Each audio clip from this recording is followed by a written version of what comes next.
LLM we are asking for presentations. We are because when a student is coming for master's degree, we want him to be specialized in that particular area. Okay, already he is doing his profession లేదా ఇంకేదన్నా చేసుకుంటున్నాడా side by side. That is one angle.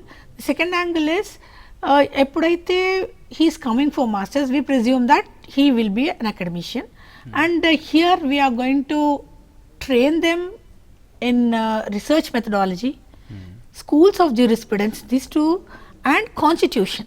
Right.